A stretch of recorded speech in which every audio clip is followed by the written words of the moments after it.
Assalamu alaikum, dear students. As we are continuing with the topic waterborne disease, previously we have taken cholera, typhoid, and today we are taking the hepatitis disease. So this hepatitis disease, it is a liver disease. It is a liver disease. As we know that liver, it is the most important organ in our body, and it processes this liver processes nutrients. It processes nutrients in our body, and it's a function of our liver कि हमारे nutrients जो है हमारी body में इसकी processing होती है, तो वो लिवर करता है. And it also filters blood. It filters blood and fight us with the infections. जो भी इन्फेक्शन हमारी बॉडी में क्रिएट होगा उसके साथ ये फाइट करता है. When the liver is inflamed, ठीक है, बाय मींस ऑफ इन्फेक्शंस. जब भी हमारा जो लिवर है वो इन्फेक्ट होगा, किसी भी इन्फेक्शन से वो अफेक्ट होगा, तो वो वहाँ पर जो इसकी फंक्शंस है, functions of liver that get affected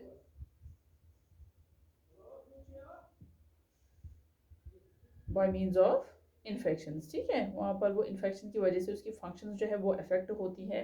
for example, हम कौन सी एक्टिविटी करते हैं जिसकी वजह से हमारी जो लिवर फंक्शंस है वो अफेक्ट होती है. फॉर एग्जांपल, अगर हम इनटेक करेंगे अल्कोहल, उससे अफेक्ट होता है हमारा लिवर. या हम जो मेडिकेशन करते हैं, ठीक है, उससे भी हमारा लिवर जो है वो अफेक्ट होता है, उसकी फंक्शंस अफेक्ट होती है. सो एट दैट टाइम हम देखते हैं कि जो डिजीज़ क्रिएट होगी, जब हमारे लिवर की जो फंक्शंस है वो अफेक्ट होती हैं, उस वजह से जो डिजीज़ स्प्रेड होगी, that disease may be temporary और मे बी लॉन्ग टर्म. वो जो डिजीज़ होगी उस टाइम जब हमारा लिवर इन्फेक्ट होगा, ये वो डिजीज़ या तो वो टेम्परेरी होगी या वो लॉन्ग टर्म होगी. टेम्परेरी और we can say acute, and long term और क्रॉनिक. अब एक्यूट डिजीज़ कौन सी डिजीज़ होती है? ये वो डिजीज़ है which can resolve on its own. ये जल्दी ठीक हो सकती है खुद ही, विदाउट एनी मेडिकेशन भी ये जल्दी ठीक हो सकती है, क्योंकि इसमें माइल्ड फीवर रहता है. लेकिन जब ये डिजीज़ लॉन्ग टर्म बन जाती है, क्रॉनिक बन जाती है, this disease at that time can last for about less than 6 months or more than 6 months.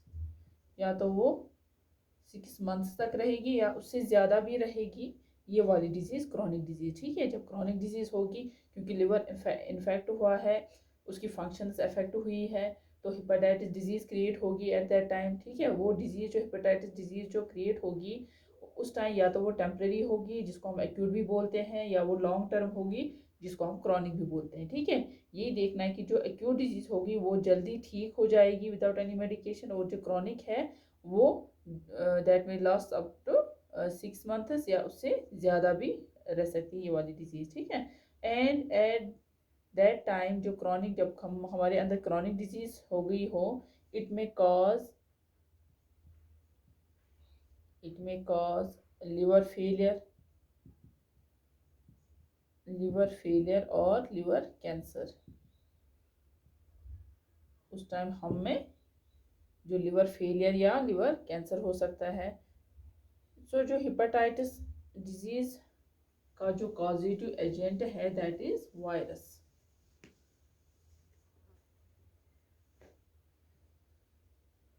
So causative agent of this disease that is virus. ठीक है, अब on the basis of this causative agent there are five types of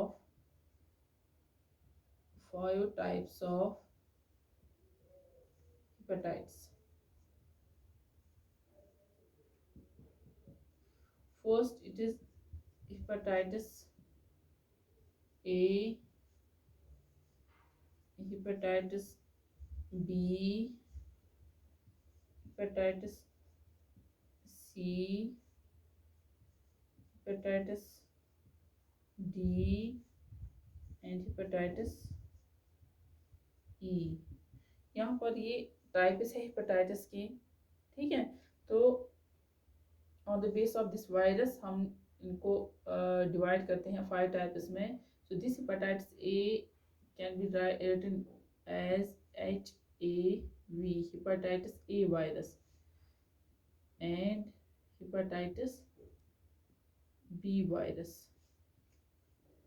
hepatitis C virus, hepatitis D virus, hepatitis E virus. हम इनको ऐसे भी लिख सकते हैं।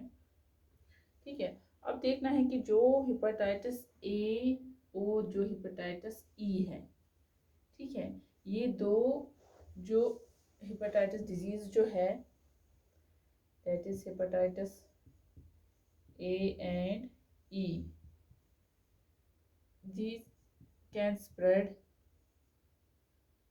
through the intake of contaminated food, intake of contaminated food। ठीक है, जब हम कंटामिनेटेड फूड लेते हैं, जैसे हमने प्रीवियसली टॉपिक्स में देखा था कॉलरा और टाइफाइड में कि जो कंटामिनेटेड फूड हम इनटेक करते हैं उसकी वजह से वो डिजीज़ स्प्रेड होती है, because it is the type of this hepatitis is the type of waterborne disease. तो ये कंटामिनेटेड फूड और कंटामिनेटेड वाटर की वजह से स्प्रेड होती हैं। तो इसी तरह हम ए और ई में देखते हैं कि जो हम कंटामिनेटेड फूड और वाटर लेते हैं या कंटामिनेटेड फूड जो हम इनटेक करते हैं उसकी वजह से होता है।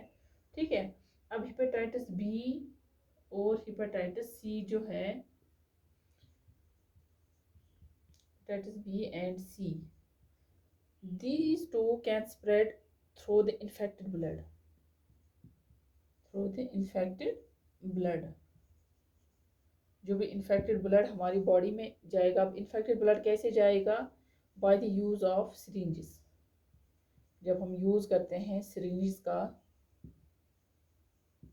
क्योंकि वो सिरिंज जो ऑलरेडी एक पर्सन पे यूज़ हुआ है, क्योंकि जो सिरिंज में जो नीडल लगी होती है वो किसी दूसरे पर्सन को यूज़ किया गया है, फिर वही सिरिंज वही नीडल नेक्स्ट पर्सन को यूज़ हुआ है, उसके लिए यूज़ हुआ है। तो जो फर्स्ट पर्सन में जो इन्फेक्टेड ब्लड था वो अब ट्रांसफ़र हुआ है through this needle to the next person. तो इस वजह से इन्फेक्टेड ब्लड एक पर्सन से दूसरे पर्सन में चला जाता है। तो ये हेपेटाइटिस बी और सी उन्हीं पर्सन में होता है जिनमें इन्फेक्टेड ब्लड जो स्प्रेड ये पास हुआ है एक पर्सन से दूसरे पर्सन में, ट्रांसफ़र हुआ है एक पर्सन से दूसरे पर्सन में, that will be transferred through the use of the syringes. तो जो ऑलरेडी जो अब वो पर्सन जिसको इन्फेक्ट हुआ है, जिसको डिजीज़ हुई है हेपेटाइटिस बी या हेपेटाइटिस सी, जिसको ये डिजीज़ हुई है उसको होगी हेपेटाइटिस डी।